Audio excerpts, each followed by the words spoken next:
Hey there, David Hawk here. Today I wanted to share how I fix images if I need to within the xTool Studio software. So you can see I've got this Santa key, and what happened with this, you can see the top of it is non-existent.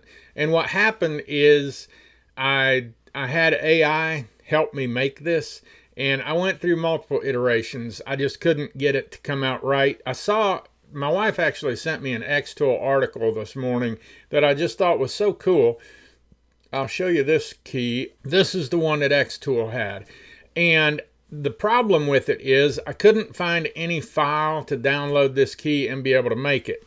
But if you don't know the story behind the Santa key, let me tell you, it is basically for homes without chimneys. So, a lot of people living in apartments or houses without a chimney.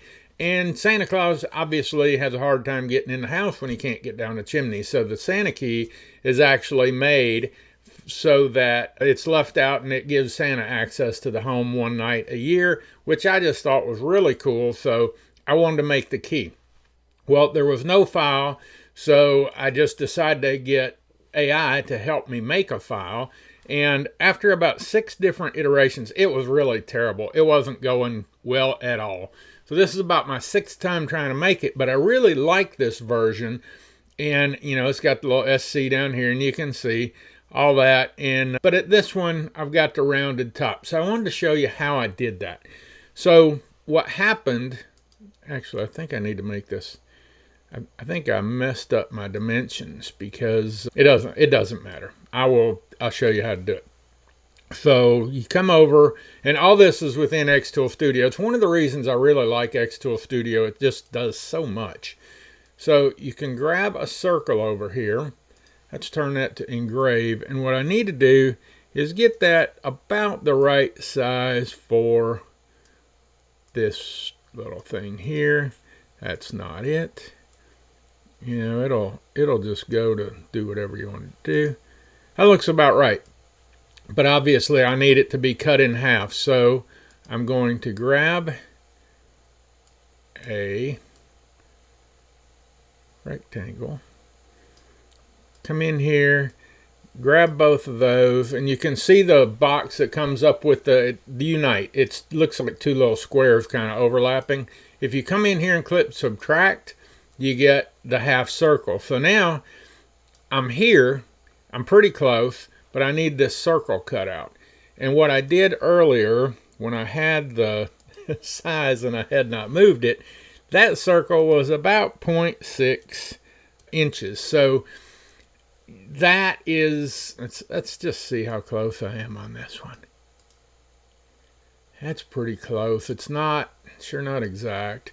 Let's just go 0.55, whether this works or not. If it's the right size, I'm not going to mess with it too much more.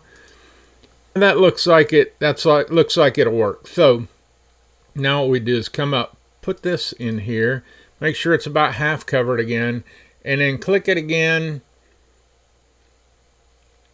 Yep, we got everything. Don't want everything. It will mess you up. The unite button, again, subtract, and now we've got this little horseshoe looking thing we can put in here like so. You can see it fits really well.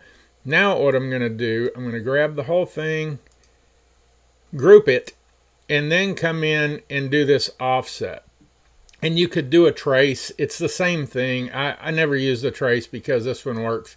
I go down to 0 distance offset, confirm, and what this is going to do is grab everything. It's going to do the inside, outside, and everything. So here you can see now I have the full key with the circle on top. So that's how to use xTool Studio to manipulate some of your images if you need to.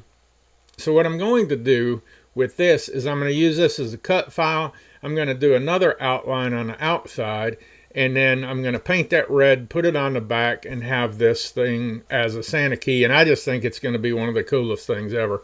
So I will share this image in the xTool, or what is the xTool store? Atom.com, ATOMM, I believe, .com store. I'll share this file. If I can share it with you directly, I will. I'm really not exactly sure how to do that.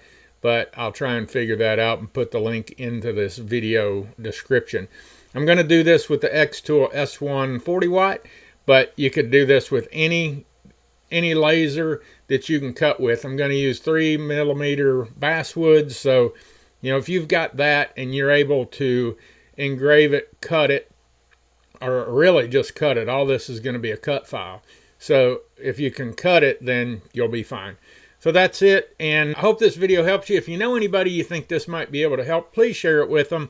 If you liked it, if you would give me a thumbs up, I'd appreciate it. And if you really liked it and you'd like to subscribe to my channel, I'd really appreciate that too. So thanks. I'll talk to you in the next video. Hope you're doing great. And if you've got any questions, leave them in the comments below. I'll do my best to answer anything I can.